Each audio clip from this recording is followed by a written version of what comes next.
Idaho Falls Pediatrics, proudly supporting kids in our community, and 7 questions with Emmy. Hey guys, welcome back to 7 questions with Emmy. Today I'm so excited to talk with Vernice FlyGirl Armour. She's America's first Black woman combat pilot, served 2 tours of duty in Iraq, and works at the Pentagon. She currently runs a consulting firm. FlyGirl, thanks so much for talking with me today. Absolutely. I'm excited to be here with you today, Emmy. Let's get started with the questions. Okay, I'm ready. Okay, question number 1. Did you always want to be a combat pilot, and did you ever worry that being a girl would hold you back? Let's see. No, I did not always want to be a combat pilot. I actually wanted to be a police officer that rode a horse downtown since I was 4 years old. And at the age of 6, I got my very first pony. And I'm like, yes, I am halfway there. And actually, I saw a Black woman in a flight suit when I was 19. I was already in college, and maybe I was 20. And I was at career day for Army ROTC. And I was like, that would be so cool. Yeah. And that's when I decided I wanted to be a combat pilot, even though it took me 4 years from that point to become a Marine, and then a year and a half after that to become a pilot. So in the meantime, I did become a police officer, and I rode motorcycles downtown, and I applied to the Marine Corps. They didn't take me. So you know what I did? I applied again. And women could only apply once a year.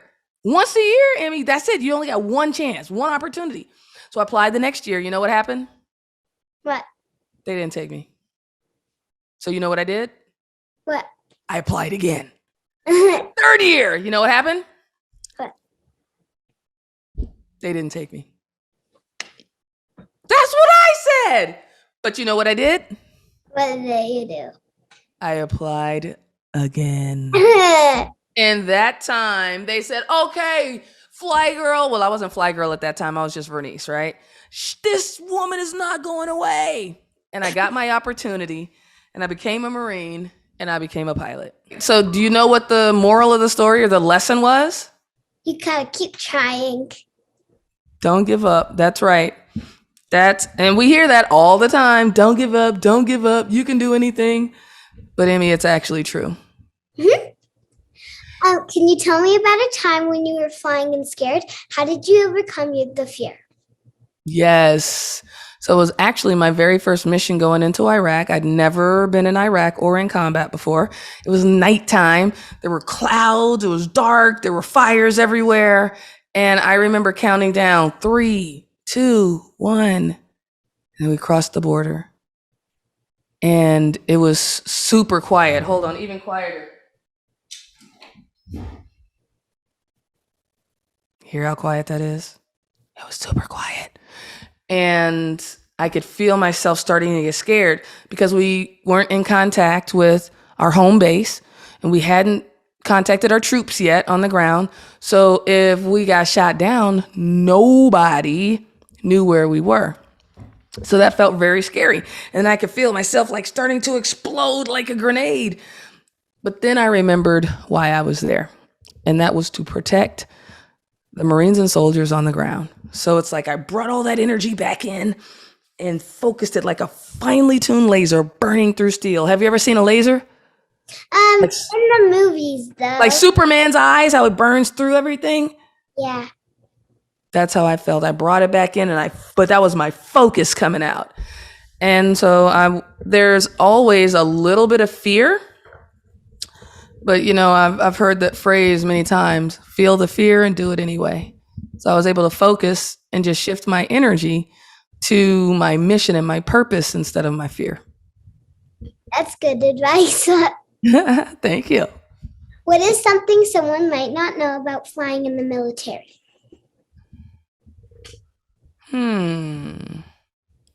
That you actually have to do a lot of things as a pilot besides just fly.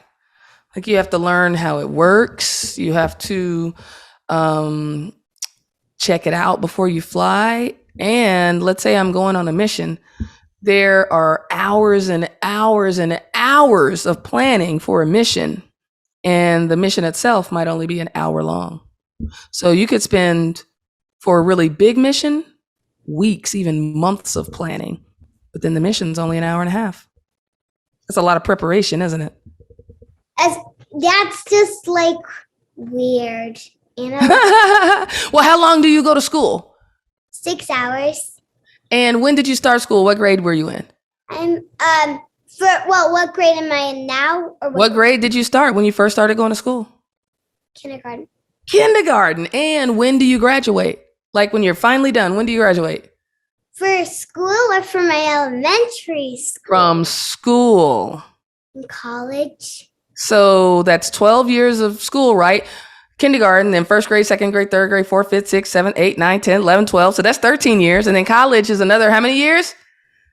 13, 14, 15, 16, 17 years of preparation, all to just go and start your own company or get a job? I could be a mom. That's what I'm saying. So preparation is key. You got to prepare for many things in life, right? You've written books, started companies, been on national TV shows, and accomplished a lot. What are you most proud of? I am most proud of my baby girl. And she is 6 years old. And this is what she looked like when she was a baby, when she was 9 days old. She's so cute. Yeah, I was going to say it's kind of... And this is what she looks like now. Uh-oh, wait. That's There you go. There's a good picture. Big change. That's right. They definitely changed. And who does she look like right there? Sky from Paw Patrol. That's right. And she said, no, mommy, wait, Violet has to be in the picture. So there we go. That's Noah, Sky, and our puppy Violet. What is your favorite thing about being a mom? Honestly, that's a tough question. My first answer was going to be helping her learn new things because she loves to learn. She's actually learning to play the piano right now. And she loves a lot of things, but my favorite things are kisses and cuddles. That's the good part about being a mom. It is. It's my favorite part. And being a kid, because then you get snuggles and kisses from your mommy. I know. Oh my gosh. You're making me miss her right now. Where is she right now? Well, she was at school, but I was going to be doing this interview with you. So one of my friends actually picked her up. So she's hanging out and probably doing something really fun. Have you ever been to Idaho and tried her famous potatoes? Have I been to Idaho? You know what? I do not think I've been to Idaho yet, to be honest with you. I am ready to come to Idaho. Somebody hire me for your conference and bring me to Idaho Women's Conference or something. I know you guys have to have a leadership conference there. I think I should come to Idaho. What do you think? Yeah. You got potatoes after. Can we have loaded potatoes? With the cheese and the bacon and the green onions and the butter. I love baked potatoes. Loaded, extra loaded. I love potatoes. And we have a lot of them here. So definitely. You know what? Did you watch that movie Martian? Nope. Yeah, you're probably too young for that. But he learned how to grow potatoes on Mars. That's pretty cool. Yeah, I think that's a long way from Idaho though, so. But yeah. I think he learned how to grow potatoes in Idaho. Have you tried mashed potatoes from Idaho? Well, yeah, I think so because the potatoes, I've gotten potatoes from Idaho before because the bag had Idaho on it. Does that count? Yeah, because you've eaten potatoes from Idaho, but you haven't been here. So right. That's half of the part.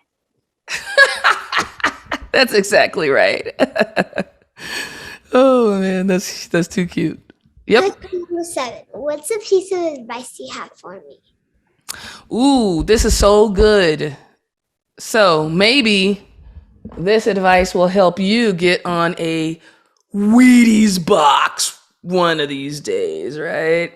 That's cool. So my advice is to always follow your inspiration and your gut. And as you get older, your gut will get more mature and more focused. And it's like an instinct, right? So what do I mean? Because I say many times, in your gut, you know it's right. It takes guts to do it, but you got to take action, right? I call it the gutsy move.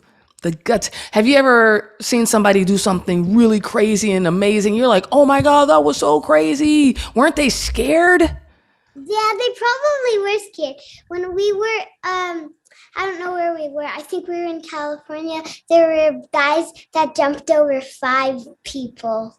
Right. Wait a minute. Who was scared? The guys that were jumping or the guys that were being jumped over? Probably maybe both of them. I think you're right. And the gutsy move is when there's fear, there's like something at stake, there's something at risk, there's something you could lose, but there's something even bigger that you could lose if you don't take that action, right? So it's like in your gut, you know it's right, like you feel it in here. It takes guts to do it, but you got to take action anyway. Isn't that what your shirt says? It says got gutsy. Yeah. Did you design it? I did. We're going to have to get one here. Oh, I would love to give you a Got Gutsy t-shirt. Absolutely. 100%. When did you get your face on the box, the cereal box, the Wheaties box? That was maybe a year or so ago. Yeah. So did you just eat the cereal and then keep the box? Well, actually, there was never any cereal in that particular box. And that box was never in stores. That's a custom box that General Mills, the company who makes Wheaties, because, you know, they put all the different athletes and people on the boxes, right? They made that box especially for me. So it's a commemorative box. Go ahead. Did you ask for it then? I didn't. It was a total surprise. They surprised me with it. When you saw it, you're like, oh my gosh, I want a box. Yes. I was like, oh my God, I made it on the Wheaties box. It was so cool. It was almost like when I was on Oprah. It's like, oh my God, I was on Oprah. Are you serious? I'm going to be on Oprah? Oprah in the Wheaties box. Yes. That's cool. I want to be on Oprah. I know, right? Maybe one of Oprah's people will see this interview, or who knows? But you know what? When I was a little girl, I used to say, I am going to be on Oprah. And you know what people said? No, you're not going to be on Oprah. They said, oh, that's so good. They would pat me on the head or rub my back. They're like, everybody wants to be on Oprah. And I said, no, I'm going to do something worthy enough of being on her show. And there you have it. So just keep doing what you're doing and doing great things in the world. And I have no doubt that you will make it to Oprah. Did you ask Oprah if you could be on her show, or did she ask you? She asked me. She found me. That's even more cool. I know, right? Yeah. I have one bonus question. Oh, I love bonus questions. So why is Black History Month so important to you? You know, Emmy, I appreciate that question. That is such a great question. And the reason Black History Month is so important to me is because it gives, even though I feel it should be more than a month, right? We should pay attention all the time, but it gives other people, even other Black people, right? Because like last year we learned about Tulsa, Oklahoma and Black Wall Street, but it gives our community, and not just Black people, but our community, the United States Americans, the opportunity to really learn about the contributions of Black people to our country and to our world, and to give, to honor our ancestors who are the reason for me being here. So thank you for that question. Thank you so much for talking with me today, Fly Girl. Well, I have a question. Yeah. First of all, how old are you? I'm set. I mean 8. Wait a minute.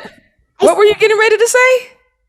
I was gonna say 7 because this is called 7 Questions with Emmy. But so I started when I was 7, but I'm 8. That's cute. Does that mean we have to change it to 8 questions with Emmy?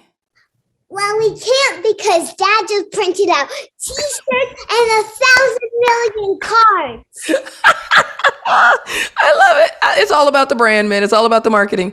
So my question is 5 questions with FlyGirl. I'm kidding, but that sounded pretty good, right? Yeah, it did. What's the scariest thing you've ever done? It's probably when I was on the Drew Barrymore show for the first time. Well, when I was in live with, there was an actual audience of like 100 people. So it was really scary because it was the first time that I could actually see people and it wasn't on Zoom. So, Right. but, so I was like literally like screaming and dancing up and down. So it was scary, but it was also exciting. That's right. So you know how, and I heard Tony Robbins say this, right? He shared this story. You know how when you're scared and your heart starts beating and you start like that, right?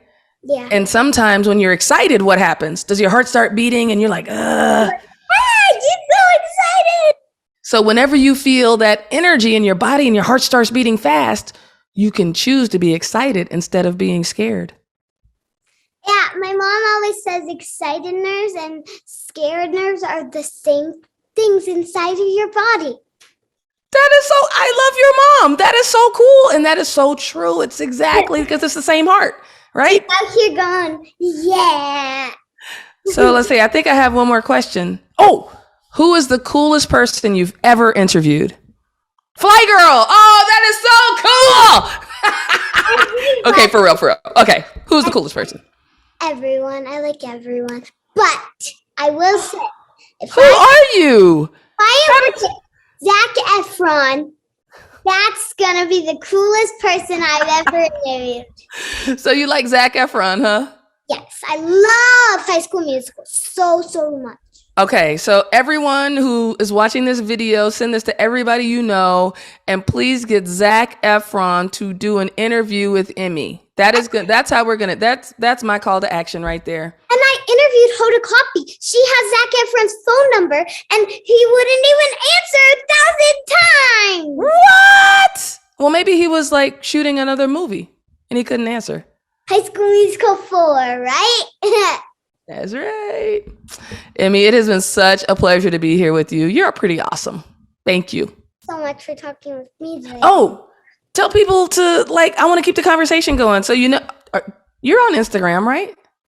Yes, I'm on Facebook and Instagram. And so am I. And I am going to follow you on Instagram. So look for me. Follow you on Instagram. All right. Thank you. Thank you. Bye-bye. Idaho Falls Pediatrics, proudly supporting kids in our community, and 7 questions with Emmy.